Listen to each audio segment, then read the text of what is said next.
Blog Talk Radio.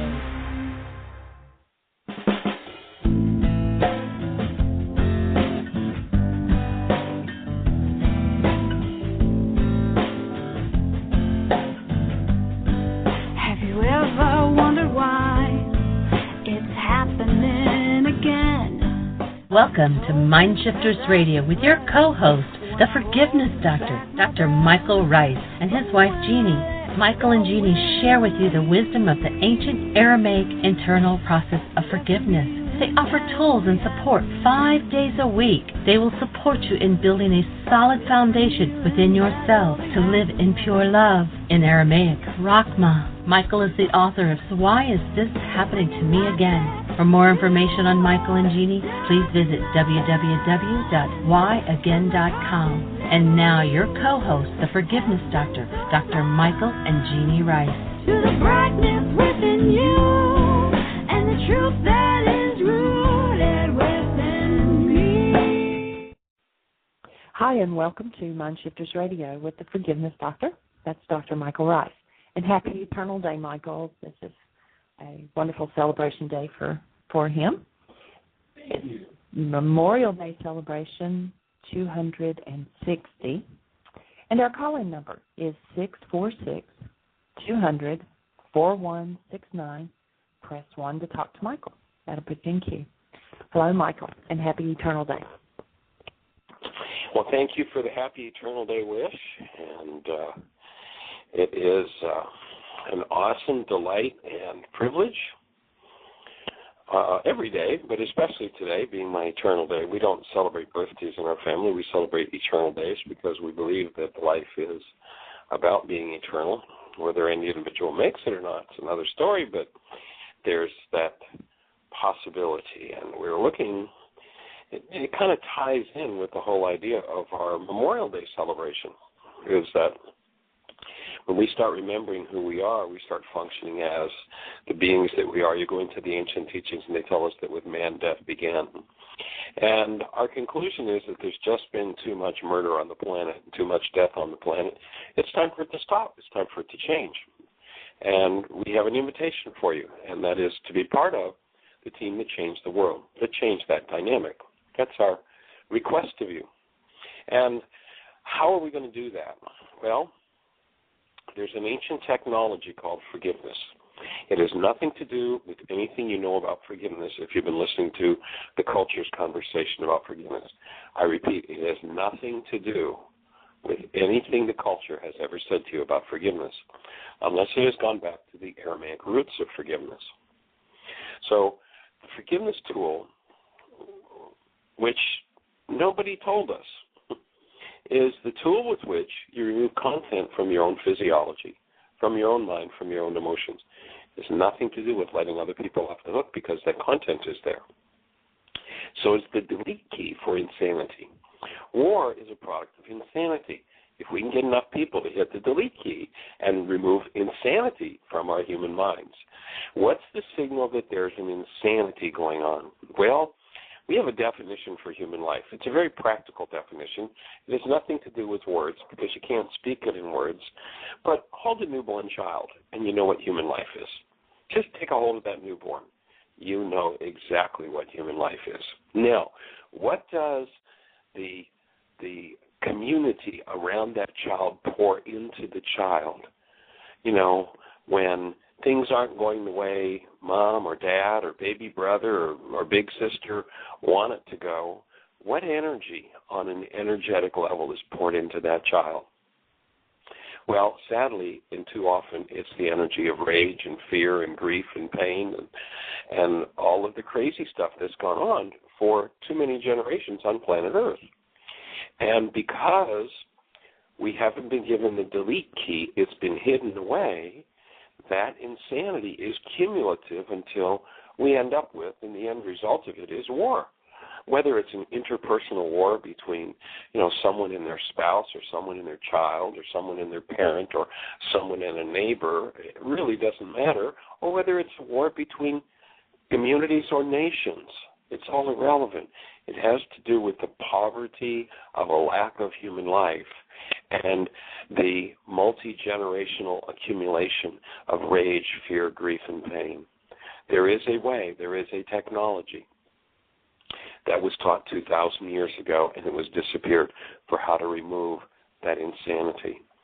And so we invite you to participate with us by being willing today to look at one issue, one situation in your life where you have some form of hostility or fear. You're probably blaming somebody else for it. You've been through it 1,000 times, but once again, we foolishly blame someone else. And so to stop and say, I'm in this again. Gee, there's a book about that. I think it's called Why Is This Happening to Me Again? And I think I'm ready to be done with it. So I'm going to go in, and I'm going to do this worksheet process, and I'm going to hit the delete key on this pain inside of me. And when you do that, you remove one more vote for war on planet Earth. When we get enough people who are removing those votes for war every time they face some form of hostility or fear, we are going to change the critical mass. And we don't have to get to every mind, heart, and being on the planet to do that. Ultimately, our commitment is that. But all we have to do is change ourselves.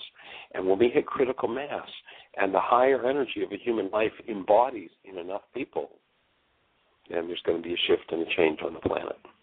And I think we're getting pretty close. So we invite you to participate with us in that project. And if you're not sure about the technology of how to do it, then it is freely available on our website and in our workshops. Of course, we're in Tampa, Florida right now, a place called Harmony Center. Next week we'll be in Ocala. We'll be over in Boca Raton, Florida. So we're going to be around the state of Florida over the next few months.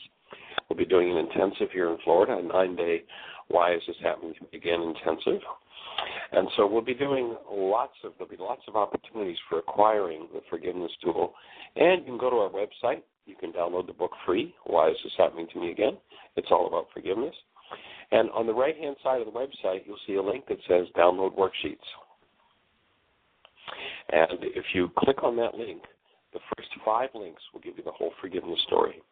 It will give you Chapter 24 of my book, an explanation of how to do forgiveness, why to do forgiveness. It will give you the actual worksheet, the latest version of it. And then the next 3 links are 3 different radio shows where we personally guide someone through the process. Now, one of the things that people do when they look at the worksheet is it brings confusion up in them. Of course, they say the worksheet is confusing, but if you look at any given step on the sheet, it's really very simple. And the confusion comes in the mind of the perceiver, and so as you forgive, you clean up and clear up that confusion. So there are 3, you can click on 3 different links, and there's 3 different shows, 3 different styles of worksheets. So you've got some really incredible instructions on how to do the worksheet process. And if you just sit with your worksheet and follow along, all you have to do on those links is right-click, say Save to Target, save it to your hard drive. They're MP3s. You can put it on your telephone. You can put it on your iPod. You can put it on your tablet. You can put it on your netbook. And you've got full instructions for how to forgive. So we're delighted to be here supporting you. And, Jeanie, do we have any questions or callers?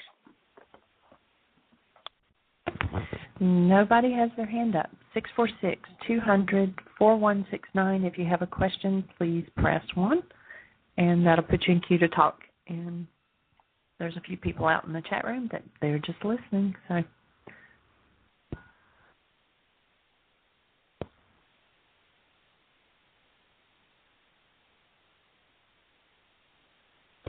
Okay, my mute button. What can I say? Well, that's why we're here. We're here to support you in learning forgiveness, and we would love to hear your voice. We'd love to hear your questions. I know I spoke with Julie this morning, and she was going to call us, and she had a question or two that just fits. He just came perfectly. in. Oh, awesome. Cool. Welcome, Julie. Hi, Michael. How are you? I am blessed and highly favored. How about you? I am good, too. You're enjoying the snow in Theodosia, Missouri? Yes, we are having snow. Cool. Did you ask me how our things? Cold. Yes, it's very cold. It's about 32 degrees, and it's we're having a definitely whiteout. Really? Wow.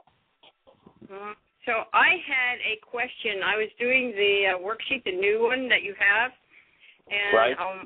When I came to number 10, which I really think is a major key to this worksheet, I asked to be shown how I have violated I guess it's, wait a minute, I have to give you another worksheet. How I violated 3. Right, number 3. Mm-hmm. Right. And because I'm working on another worksheet. So anyway, when I had that happen, I started to think about that I held this goal for my father, and I also know my mother held this goal for my father. I mean, do you want to share a little more about what the whole? Do you want to share a little more about what the whole sheet is about, so we can kind of tap in? Well, okay.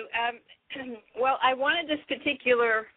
This is a little personal, but I wanted this particular man to kind of clean his act up, And I can remember my when I was a child, my dad, he was a very hard worker, and he worked on the piers in New York. And oftentimes, my dad would come home dirty, and my mother didn't like that he was really dirty, and he just didn't clean up enough for her. And she would make comments about that. And then my dad, I think because of finances, didn't really take care of his teeth, and I felt a degree of embarrassment when my dad was looking sloppy. I can feel emotion here, too, so it's good. I'm going to burn this up. When my dad looked sloppy, and then when his teeth were, some of them were coming out and everything, and, I can remember my mom wanting him to clean that up, like go get your teeth taken care of and get that dirty T-shirt off. And I can remember them arguing at the dinner table saying she was going to burn his clothes because she couldn't stand to look at them, or she was going to throw them away. But I can gather that he needed those, old clothes to work in. After a while, you get some work clothes and they get stained, so you think, okay, it's okay to work in these clothes. But I can remember it being a bigger issue than I thought I was having right here when I was doing my worksheet. And so I can see that even though I'm thinking I'm having a now experience, it went right back to my parents. They're, and many times it's happened at a dinner table, and I'm actually perspiring as I'm talking to you. It's happened at the dinner table, and I remember it being kind of an unrest time. And now here I am holding this goal for a particular man to, clean up your act, And I'm going, oh my gosh, this is something I held for my dad, and this is something my mother held for my dad, and we're so far away from that now, So I wanted to share this with the people on the radio show that this could actually resonate all the way back to that time period when I was a little girl. Yeah, well, all the way back to when you were a little girl and all the way back to your genetics with Dad, because that probably started before you even arrived on the scene with Dad. And yeah. And as you recognize that we receive those things, if something happens that's out of place and we don't have a history with it, we'll simply stand in the space of love as the human being that we are, and we'll address what's out of place.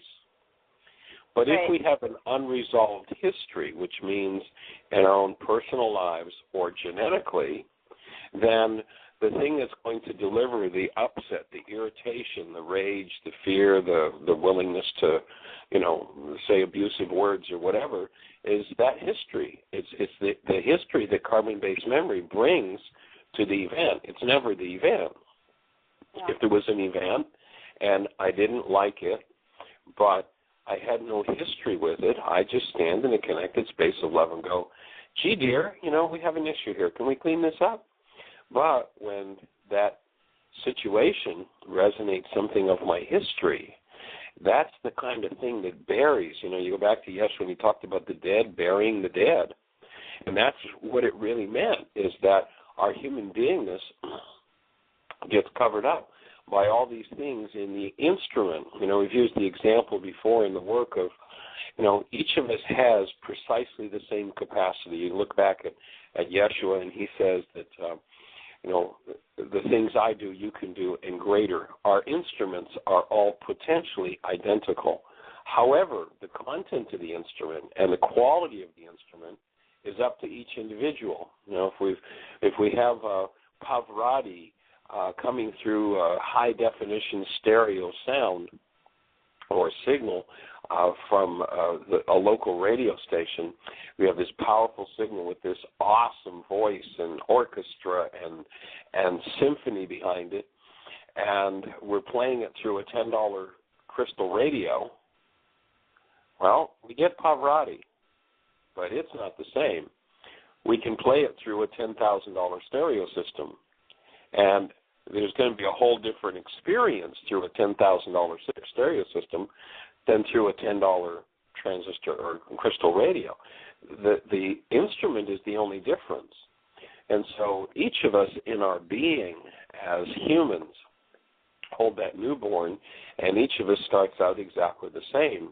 But then the instrument we express through, if it is genetically, historically filled with all kinds of goals and all kinds of rages and fears and pains and traumatic experiences, then it's that instrument that delivers the trauma to the event. And so there's really, you just pointed out a really good piece in terms of the puzzle of doing the work. What is my instrument? What is my carbon-based memory bringing to this? And,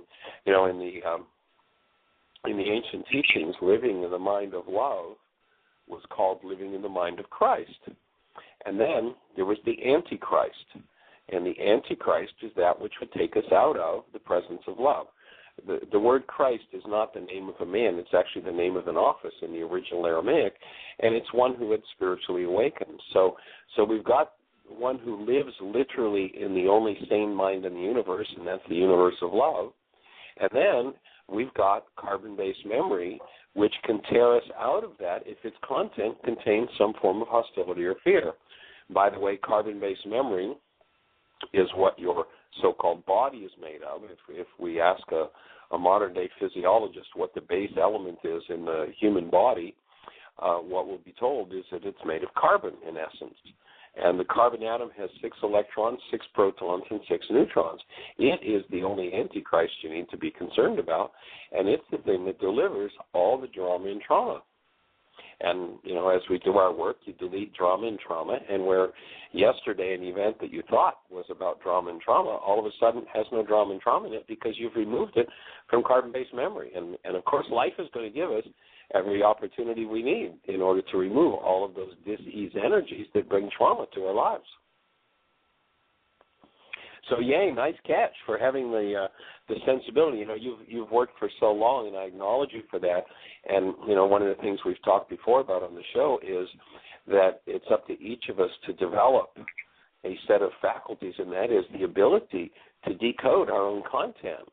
Most people their instrument is so filled with drugs and, hostility and fear that they couldn't decode that this was something that came from Mom, the remembrance of Mom having this same goal. And as a small child, the carbon-based memory system just localizes and locks it into this event, and this event is about you, and you are the one who's the problem, and. So I acknowledge you for developing those higher faculties to be able to decode those deeper levels of your own mind. That's awesome. Thank you. Thank you. It was really a very interesting aha last night. Very cool.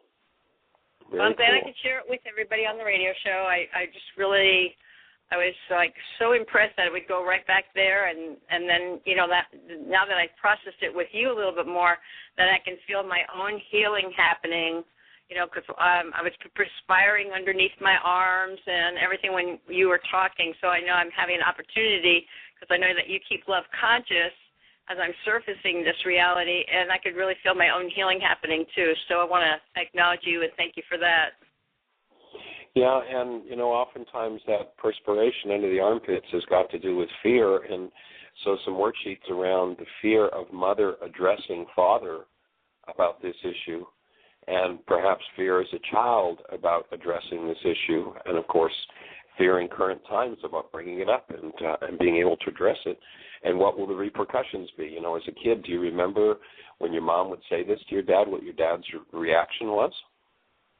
Well, oftentimes when Mom, you know, now that you say that, I don't remember the exact reaction she would get, you know, specifically with the clothes, but there were many times where Mom and Dad would have an interaction at the table, and then my dad would get so upset, then he would go to the bathroom and throw up his food, and then my mother would blame us children.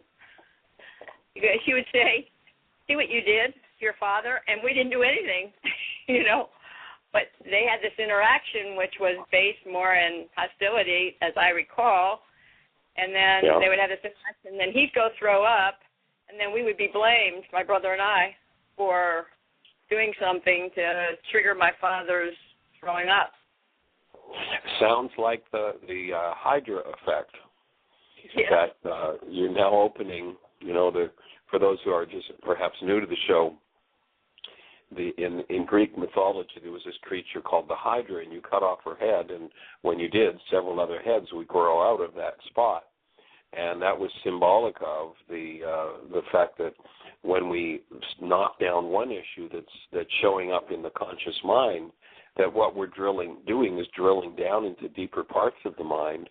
And as you drill down, these are the kinds of things that you find. So that's pretty awesome. Some of the other worksheets that you're going to do around this is going to be Mom and Dad having hostile interactions, and then Mom blaming you, pointing her hostility at you. Perhaps then that drills down into guilt for having been blamed or being caught, or thinking perhaps as a child that somehow you had caused it. You know, you have clarity now that you had nothing to do with it, but back then chances are, you know, Mom was the authority, and when she told you were to blame, good chance you bought it. So there's more work. And then knowing that, with some of the work we've done in the past, there's been some pretty heavy-duty energy between you and your brother. I wouldn't be surprised if it drills down into your brother having some guilt and anger, and maybe taking some of that out on you too. I can see a whole possible chain of events there, and that's the Hydra effect. So now you've probably got about 14 worksheets to do. That's awesome. Yeah, it's true. That's really great. It is a nice opening, definitely. Very cool. Yeah. Fabulous. All right. Well, are there any other aspects of it that are surfacing? No, the one thing that I would like to share is I don't know how many worksheets I've done on guilt, and so you're really on there. And my mom, in her past, would say to my brother and I, "You'll regret the day that I die." And she would use that as a way to control my brother and my behavior. And I thought, oh my gosh, she's gonna die, you know. And then, so I can remember that, and I can remember feeling this, and I feel pretty good about it now because we've done a lot of work on it. But feeling this like guilt, and I couldn't really attach it to anything. And I sensed that possibly. In Europe, when my father was in Germany, and they might have used this as a tool, because my heritage is German, they might have used guilt as a tool to, control others. And I just kind of feel like I had this package of guilt that I needed to delete. And, I've been working on that for a long time, and so I'm glad you brought that up again, because that is an area that I have worked on. Yeah, pretty much a universal. I don't think is limited to Germany. I think we had some of that in Scotland. I'm sure there was a lot of it in England and Ireland and Italy, and I don't care where you go. That's pretty much one of the games that's played. I know we had a woman in a workshop back a few months ago, and I was asking the group what kind of messages, and this would be one of the messages from your power person, what kind of messages they were given and different people were sharing. And this woman shared that when she was 6 years of age, her father came to her and told her that they had a perfect family until she came along, and when she was born, she ruined the family. Talk about a guilt trip. Talk about trying to transfer generational bags of garbage. It's just, unbelievable. Another arena that this might go into, because if that was your power person's behavior, mom and dad interacting hostilely at the dinner table, and dad going and getting sick, mom's stress is through the roof, and so what mom does is blame the kids. So she turns and finds a way to transfer the blame, and so it might also be worthwhile doing some worksheets around, because when we're under stress, the tendency is to do exactly what our power person did that we hated the most, and so some worksheets around wanting to blame others for what's happening in your life might also be a factor that would be useful to move through. Mm-hmm. I agree with you. Yeah, I've done worksheets on that, and what I notice is that the mind is so subtle. The more you can get aware of it, the better you are. Get aware of its patterns, and my mind is so subtle sometimes. All of a sudden, it feels like I'm there. I'm attempting to blame someone, and I can build up this whole story about what they did and whatever, and then I have to actually pull back the energy. Go, okay, now let's take a look at this, Julie, and how you are participating in this. And that to me is one of the biggest challenges of doing this work, is to pull it back and to really look at my participation, and that this is my projection onto someone else outside of me or something else outside of me. Right. Well, and that's why that I adapted on the new worksheet that new step on the right-hand side about the center of the page in the margin, where it says, okay, I'm ready not to have to create another story out of these brain cells, because what carbon-based memory will tend to do when you knock down one of its stories is it'll just turn around and find another object of attention and recreate the same story. Once carbon-based memory has a skill, until that skill is totally deleted, it will hallucinate all kinds of circumstances, and that's where that statement came from now that's on the right-hand side of the new worksheet of, I'm willing to drop this thing of creating another story out of these brain cells so that I can prove that I'm right about my hostility. It's just an awesome game. I like that step too, and I think that's a very, very important step also to put in the worksheet. So I've become very aware of that one. Cool. Yep. Fabulous. So well, I appreciate all your input, and you have a blessed day, and thank you for letting me be a part of the radio show. It's in the plan, and by the way, from our conversation this morning, Jeanie is going to be doing the kitchen for the intensive, and so if that works for you, we'll do some searching for a ticket to fly you down and take care of that. Does that work? Okay.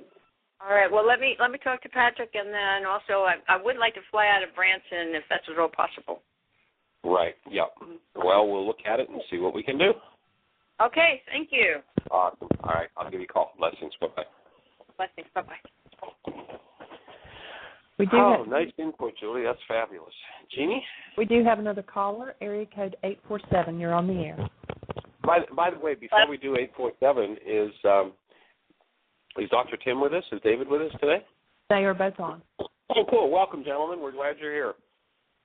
Thank you. It's good to be here. It's great to hear Julie and her work. Yeah, that's a nice piece, isn't it? Fabulous. I had the thought of going back to that one that you shared a couple of weeks ago with the in that psychology meeting. That's about as important a piece of work as that one. And when we can drop down into those parts of the mind, drill down in there, it's really fabulous, isn't it? Absolutely. Cool. So area code 847, you're on the air. Who have we got, and where are you calling from? Hi, my name is Cindy. I'm calling from the greater Chicagoland area. Welcome, Cindy. A comment or a question about, I just had a lot of things come up for me this weekend, and when I sat down to do a worksheet, there was so much coming up for me that I was having trouble deciphering what to do a worksheet on exactly, which I I noticed with the worksheets, and I do like them, but I noticed for me I've become really adept at, I call it cheating on the worksheet, where I start writing and I get halfway through and I recognize that really is not the issue. But I finish it anyway. I guess you just have to keep going until you get to what really is the truth. But I felt so jumbled on Saturday. I had all this stuff going on. It was kind of crazy. So I sat down to do a worksheet, and I was looking through my papers, and we had done the 3 earliest memories exercise. So as I was looking through that, I was reading what I had done previously, and I hadn't finished it, and I went on to the second page where you're kind of reframing it. It was something about when my life is healed, it will look like, and you fill in the blank with what you had wrote on the first page. I don't have it in front of me, so I don't remember the verbiage exactly. But then that seemed to really help, but it was incredibly insightful because it was like, oh, my gosh, I'm thinking this, I'm doing this. But what do you do with that information? Then you do a worksheet, or how does that work?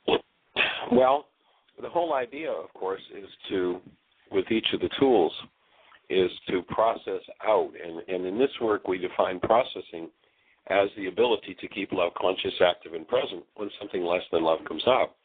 And so when you've got such a mass of confusion, so much coming up in your face at once, one place to start is in step 4 of the worksheet, of the 7-step worksheet, and that is just tap into that connected place with your original newborn being, to really bring love present. And or if you can't do that, that's where you ask for support in holding that space. And energetically, you can pick up the phone and call somebody on the other side of the country or the other side of the globe. It doesn't matter.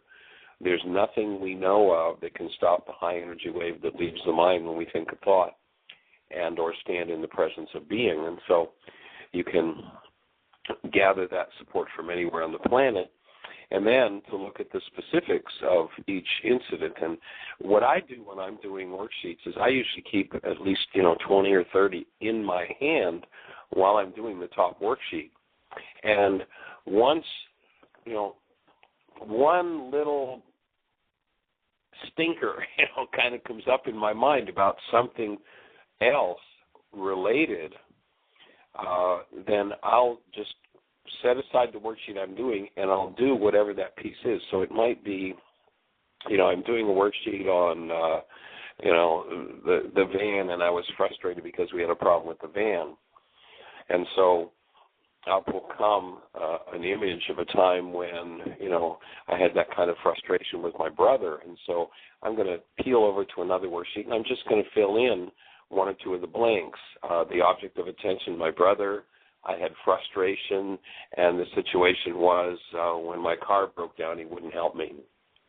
So I just fill in that much and go back to my original worksheet. And oftentimes we'll have, on the website, the sample worksheets.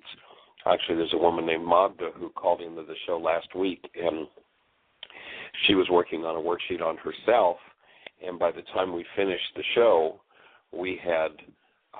she had 12 different worksheets to do that she drilled down into. And so I think that it would be helpful if you had some extra worksheets and just took each piece as it comes up and put it on another worksheet, which gives you a chance to set it aside. Okay, I know I'm going to do that one, so I can get rid of that confusing piece. And now I know I can let this one, I'll set this one aside, and I'll focus on the main issue that I'm working on now, and then I'll go to the next. And, if I don't get them all done, if I come up with a dozen, I might only have the space to do 3 or 4 or 5, so I might do my 5, and then I'll come back and start looking at that again tomorrow or later tonight or what have you. But I found that putting the key points of, if a dozen issues are up in my face, the key points of each issue helps me to set aside that issue for now so that I can get more clarity in my mind, or as I was talking with Julie earlier, in my instrument. Okay. And or, if you need some support with the specifics, if you want to share a little bit about what was going on, and you've got some worksheets handy, we can see if we can help you tap into what some of them might be. Okay, yeah, I actually have over the weekend, the man that I'm dating had, he was doing a day at a trade show, and he had asked me if I wanted to help him, and at the time I was invited to do something else. I wasn't able to verbalize that, and I guess I must have, according to him, I probably did say, well, we'll see. He doesn't often ask me to help him or to help him. So after saying that, I just kind of let it go, and in the interim of all that, he had asked 2 other girls if they would help him, and they said yes. So when I saw him the next time, he was like, well, you said this. And he wasn't mad. He was just matter of fact, and he was taking care of business, which was what he needed to do. I was very disappointed with myself. So we had gone to this trade show to check it out on Friday. When we were there, it was if you want to hold there, maybe we could get 1 or 2 out of this at this point. One of them, it sounds like, when you say, he said that I said this, as though you didn't recall it that way, there might be worksheets around, and this might be part of what creates the confusion, because when you get subtle things going that don't fully come to awareness, they kind of muddy the waters. So there might be a worksheet in having your integrity questioned. You said this and you don't recall it. As the way I heard you say it, you didn't recall it the way he did. And so it might be a worksheet around having your integrity questioned. It might be a worksheet around guilt for not remembering or for avoiding the question. Yes, I'm resonating more with the guilt. I seem to be having a lot of guilt about not being there. It's like he's asking you to be there. He doesn't often do that, and then you're not there, which is a big one for me. So there'd be guilt, would be the feeling in that situation, and would the guilt be about not immediately saying you'd be there, or is the guilt about avoiding? Is there guilt about when you said I couldn't say what the other thing was? Is it something that you felt you needed to hide? Yes. I mean, it was silly, but I'm working on I have a tendency to hide things, to shut down and hide, and I'm working on trying to open myself up more to be able to speak up. I mean, I guess it seems silly to anybody else, but it's an issue for me. Right. So that would be another good one. And each of these are subtle things, but when you get a half a dozen or a dozen of those things going on under the surface that you don't allow to come forward fully, then it's like anything that does come forward comes through this stirred mud, and it comes up kind of dirty. It comes up kind of, with that mud on it of all those other issues. So then there might be a different shade of guilt, and that is guilt for hiding something, and or what's the root of feeling like you need to hide it? Is your fear of speaking the truth? So that might be a worksheet on fear of speaking the truth, or being able to speak up even. That's a real common one for women to have in this culture that's so insane. Yeah, I feel like for me it's about I grew up instilled with a huge sense of responsibility, whether it be the home or whether it be work. I've noticed this not just with this particular man, but I'm recognizing that I've had this issue with other men. So we know it's my issue, but it's like this. Well, he's asking you to do something. You better be there. Like, why aren't you there for me? Which might be something that got carried over from a previous. So a worksheet with yourself as the object of attention. Why am I not there for him?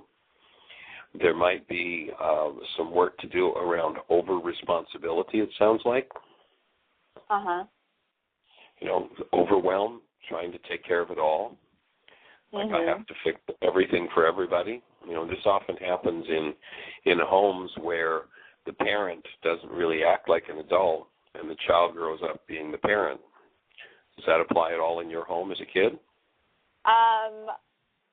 A little bit, yes. My parents were divorced early on in my life, and we went to live with my grandparents. My grandfather died in our home when I was 4 years old. My dad was already gone, and I was raised by my mom and my grandma. So it might be a general, women have to be over-responsible and take care of everything and everybody, or people die or leave. You know, is the reason for not speaking up and speaking the truth is somebody might abandon you? Yes, I noticed with myself, I've noticed before, the abandonment goes both ways. It's like somebody might abandon me, and I have an issue that I might abandon somebody else. That's a big one for me. Like I'll abandon you before you can abandon me? No, like I feel guilty that I'm abandoning you. Which goes back to this, why am I not there? Right. So you're getting a sense of the number of hydras that are going on under the surface here, just waiting to come up? Yeah, it's a lot. Yeah. Welcome to the human race, and welcome to being someone, and accolades and acknowledgement for being someone who's willing to delve into that level of mind, because most people just put a lid on it. And, you know, it's like, well, if I've got this much going on, let me just go put away a fifth of scotch, and then I won't have to feel it or deal with it. So congratulations for your courage. It takes a lot of courage to step into that level of your own mind and face what's there. Yeah, so I should just then be doing worksheets on each of these things would be helpful. So can I ask the question again about that? The 3 earliest memories, that was a big thing for me. So from what I got from that, then you start doing worksheets on that, or what? How does that work? Yeah. Well, first of all, one of the reasons for the when I heal component of that exercise is so that you've got a clear picture. You know, when all of these old brain cells fire, the mind is so awesomely skilled at making it look like the external circumstances are the cause and hallucinating all of these old dynamics into current circumstances so that it seems justified.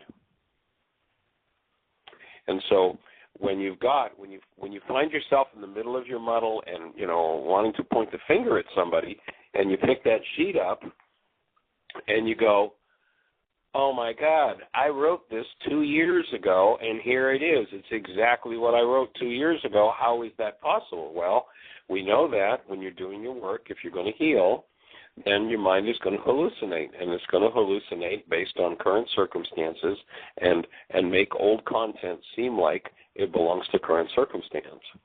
And so once you pick that piece of paper up, you're in the middle of your muddle. You know, under your breath, you're just seething and whatever the dynamics were, and you pick that sheet up and you go, holy mackerel, here's every detail of what I'm feeling right now, and I thought it had to do with what Charlie just said. So I get to see that it doesn't have to do with Charlie. This is not Charlie's fault.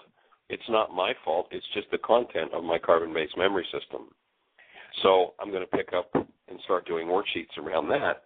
And then, you know, when I measure my response to Charlie, instead of doing what I feel like doing, because my feeling is coming from one of those 3 early memories. You know, most people in that simple, offhanded 3 early memory exercise have written about 90% of the trauma in their lives.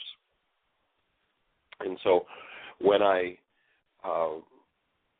just do what I feel like doing, and we counsel totally against doing what you feel like doing what you've committed to do, and that's where the second half of that exercise comes in, is I'm committed to speaking and living a human life and treating people lovingly, and especially myself, gently and with respect. And so I get in the middle of my muddle, in the middle of my confusion, I get to put new input, new content into my mind. Oh, yeah, when this comes up, I've got an option. I don't have to do what my power person did. I don't have to rage at this person. I don't have to scream at this person. Or I don't have to turn around and walk away and abandon them. I can treat them and myself lovingly, gently, and with respect. So now you're putting new content into that file, so to speak, in the mind. And when you tip the balance of the content that's there toward your human life, then in the circumstance where yesterday you might have done what your power person would do, which is detailed in your 3 early memories, instead it will become second nature and natural for you to just maintain the connection to your human life, to the awesome presence of love that you are, bring that forward into your physiology and burn off the trash, and offer a space to this person you're interacting with to create a different quality of relationship. So there's several aspects to that 3 early memories exercise. Okay, that makes sense, because I just found it was very powerful for me. And when I looked at when I'm healed, I will, and I wrote that stuff down, and it's like, oh my gosh, that is exactly what I'm doing. And it was like, whoa. But then I didn't know where to take it, I guess, from there. I had so much stuff. Well, in our Purpose, Personal Power, and Commitment workshop, we define personal power. You know, a lot of people, the world's definition, the non-being mind's definition of personal power is, you know, whenever anybody gets in my way, I can beat them up and I can put them down and I can get them out of the way and I can control the game. But real personal power is the ability to be continuously aware of and function out of your highest guidance. Your highest guidance as to what to do is in the second half of that how am I healing look exercise. There's your guidance. There's your commitment. Now, the key becomes, do I have the personal power to live that, or do I just abdicate the throne and just turn it all over to this hostile or fearful carbon-based memory system?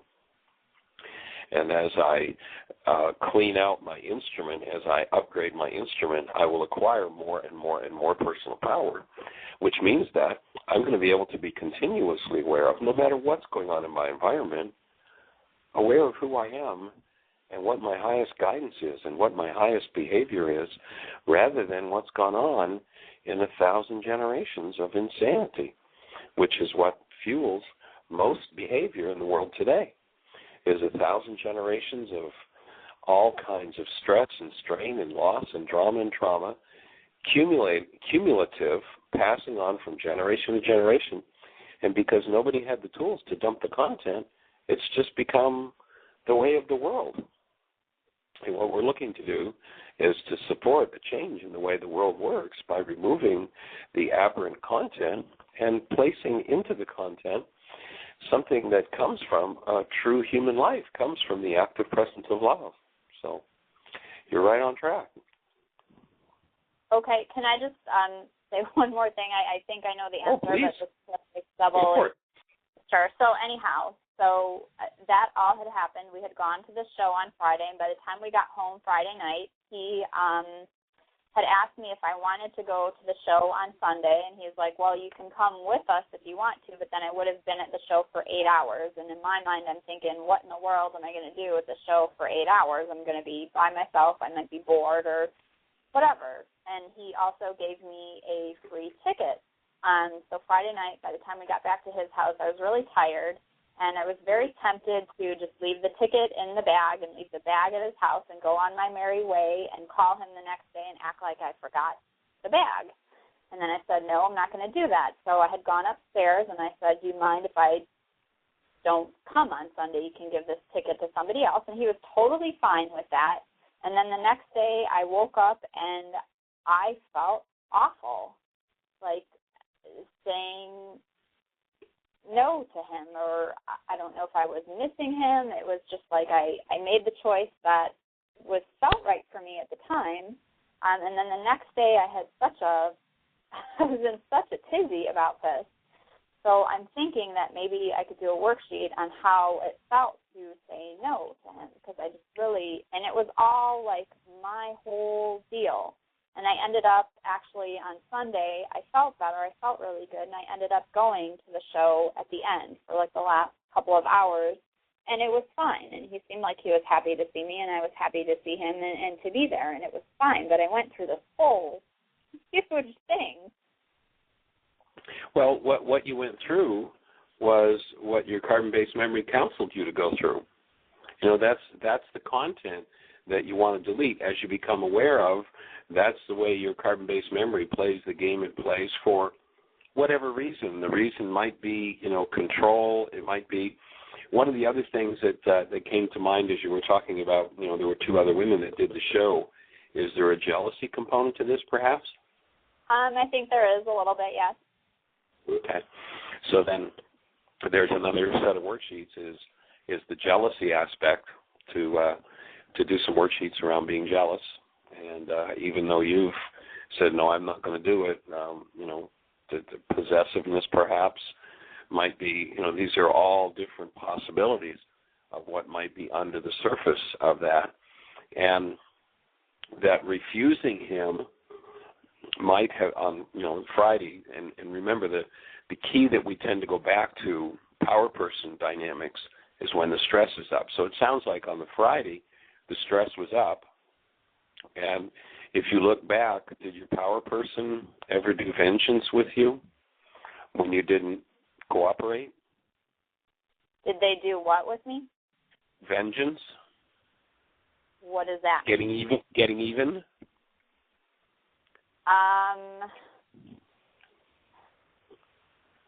Yeah, kind of. My mom would she had a big mouth, and she would spout off, and she would yell and scream or say, oh, I told you so, or maybe something bad was going to happen to me. I'll have to sit with that to recognize exactly what was happening there. Right. So then I would suggest that perhaps doing some worksheets. Again, this is another one of those hydras, those things under the surface that muddies the water. And so perhaps looking at working through any kind of vengeance, that your first impulse to, I'll just forget the bag, was that a way of getting even? And if it was, then that would be another worksheet to do, because human beings don't get even. Human beings are abundant. They're generous. They live out of this awesome presence of love, and when somebody does something they don't do, they are just this awesome presence of love. But carbon-based memory that had a power person that did vengeance or got even for things will do that, and of course we acknowledge that one in one of the kind of lines of our culture is cutting off one's nose to spite one's face. And that's a pretty common dynamic, so that would be another one if it ties in. If there was jealousy and then maybe some vengeance over that jealousy would probably be another thing that would create this whole complex of things that made it difficult to get clear on what's the real issue here, what do I need to deal with. And it sounds like there were many different issues that you were getting the opportunity to work through. That's awesome. Yeah. Very powerful. Okay. Yes, it is. Sounds like it was an awesome healing gift. Yes, and it still continues to be. But I will, I think even though it's happened and it's passed, but I think it's good to still do these worksheets, obviously, yes. Oh, absolutely, unless you want another why is just happening to me again. We set these things up unconsciously so that we get the opportunity to work through whatever it is that we need to work through. And, a way to take it into the next level of the process, have you gotten involved in the communication? Did you hear what I think I said, workshop? Do you have the responsibility communication tool? Yeah, we did that a couple of weeks ago. Cool. So then you might want to just take that and maybe share with him some of the dynamics that were going on for you. It sounds like, with his response to you, that he's a pretty conscious person. And so it might be a place to share what some of the dynamics, if that seems appropriate, what some of the dynamics are or were in that situation, and just ask for his support and healing. And to open the space and to move through those dynamics to be finished with them. And enlist his support if he ever sees any sign of it coming up again, because at first the tendency will be for those things to be totally unconscious. They'll be totally blocked out of awareness because what happens is the mind, when it has one of these dynamics going on, any one of the ones that we're talking about, what it will tend to do is it will hallucinate a justified reason for doing what I'm doing and call what I'm doing something other than what it is. You know, and we just identified, there's maybe jealousy, there's vengeance, there's several things going on. And so, but what the mind will do, and there's actually, if you've got a copy of the book, you might want to read the story about Richard in the coffee shop. And Richard is having a cup of coffee, and he spills some coffee on his saucer, and he doesn't notice it. He's got a nice, clean white shirt on. And the waitress comes over and takes his coffee cup from in front of him, and he goes into a rage. But for him, now the waitress, of course, is the object of the rage, and she's trying to save him from spilling coffee. She's going to give him a fresh cup, save him from spilling coffee on his shirt. But all he sees in his 9-bit mind is that she's taking something from him, which is one of his childhood issues, is having things taken from him. So his mind doesn't call spewing on her in rage. He calls it protecting himself and keeping what's his. So when we start to get clear of what's really going on in our behaviors, oftentimes if we can enlist the support of those around us who don't have the blockages we do, when we do a behavior that comes from hostility or fear, the mind always rationalizes and gives us a good reason why we're doing it. If we've got somebody that can question us, that you give permission to, and then of course when they feed it back to you, you actually receive the communication rather than puke on them, because the tendency will be, if I'm in blockage of truth like Richard was, I'm just keep protecting what's mine, my cup of coffee. That's his reality. And it's a lie, it's based in fear, and his mind is hallucinating and lying to him.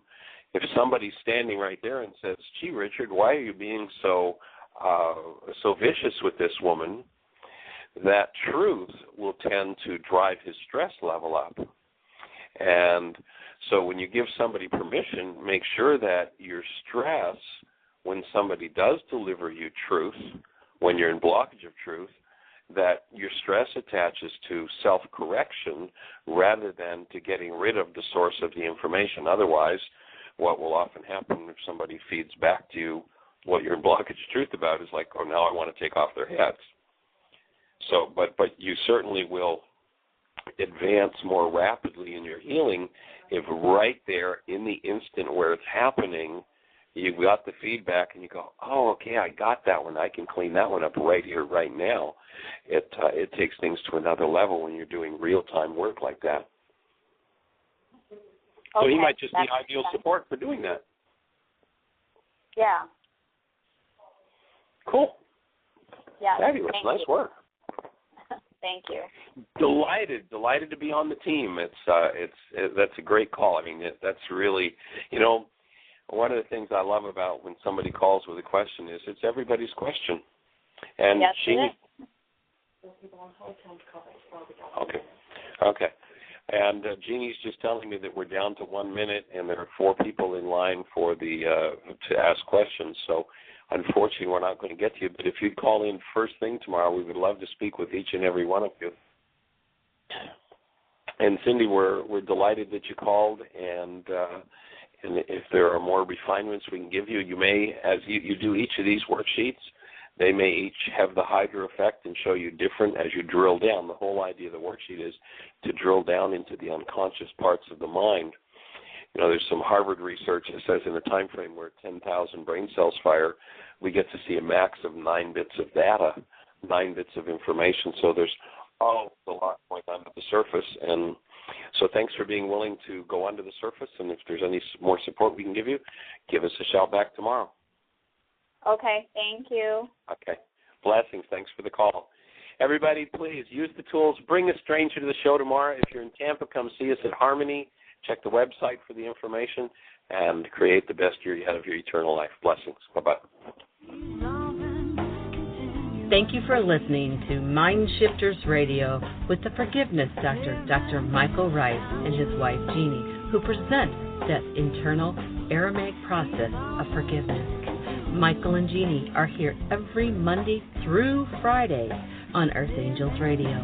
For more on Michael and Jeanie, please visit www.whyagain.com. That's www.whyagain.com.